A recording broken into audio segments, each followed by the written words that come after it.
Welcome to this explainer. Now, if you're a dedicated student or an active researcher, you intimately know this feeling. The deadline is looming, you're meticulously finalizing your assessed academic work, and suddenly, boom, you hit a massive wall. You need to cite a source that simply won't sit still.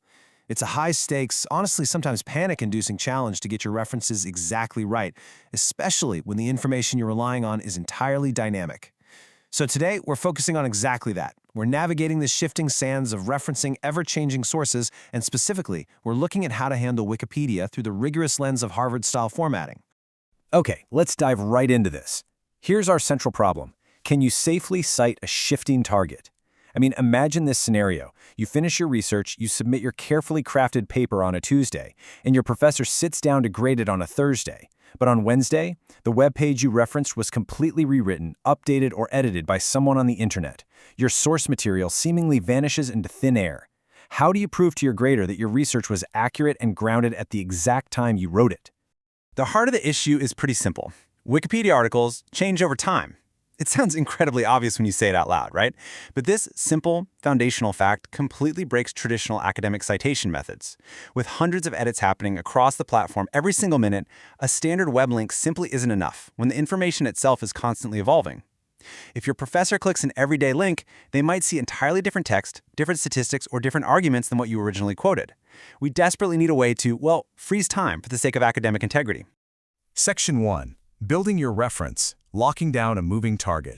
To lock down that moving target, we need to look at the precise, step-by-step anatomy required to build a solid, dependable Harvard citation for a page that changes. We have to capture that exact, fleeting moment you read the information, essentially turning a dynamic web page into a static academic reference. And to successfully do this, a proper Harvard reference needs 5 specific ingredients working together. First, you need the article title. What exactly was the entry you were reading? Second, you must clearly name Wikipedia as the platform.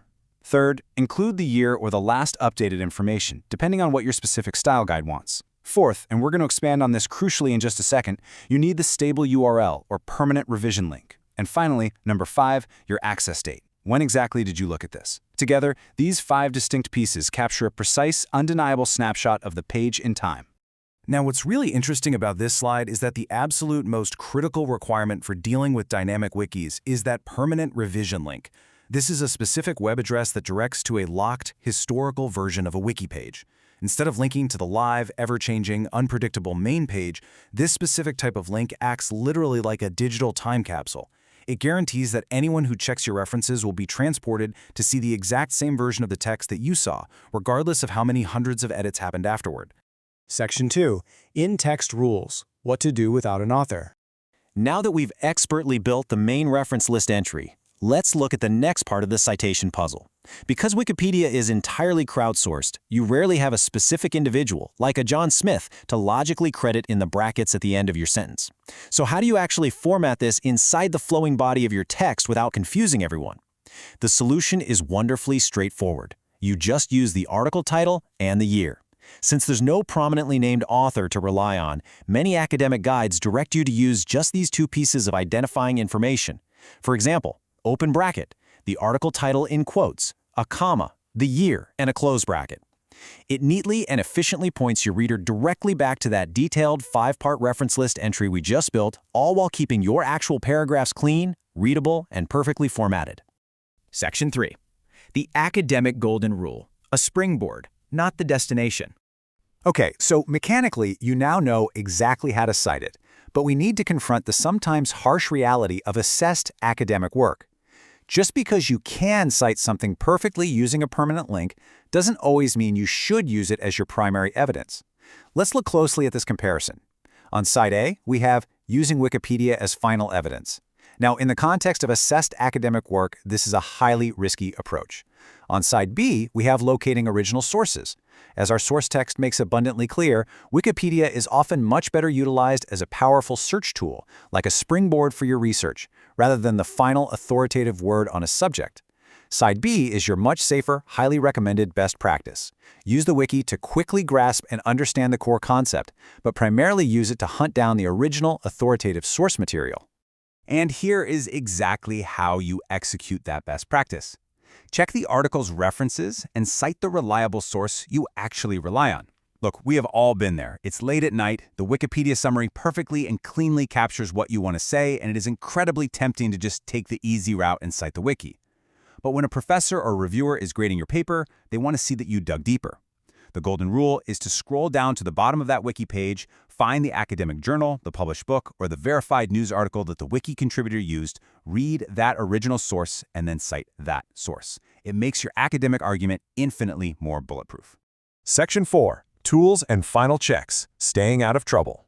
Of course, there are specific, nuanced times when a direct Wikipedia citation is actually permitted by a professor, maybe for a specific type of media project or a study on crowdsourced information. If you find yourself in a permitted situation, you don't always have to build that complex 5-part citation entirely from scratch by hand. You can utilize specialized tools like the Harvard Reference Generator, found at harvardreferencegenerator.co.uk. This specific website can automatically generate a Wikipedia reference for you when its use is allowed. It's just a fantastic tool for saving time and helping to ensure that all those tricky, unique elements, especially that vital permanent revision link, are formatted correctly according to the style. So, the crucial point is summarized perfectly by this quote directly from our source material. Follow your university's rules on source quality and version details. Automated tools and general style guides are incredibly helpful companions, but your university-specific, written guidelines will always be the ultimate authority governing your assessed work. Absolutely always take the time to cross-reference what an online generator provides with your own institution's handbook.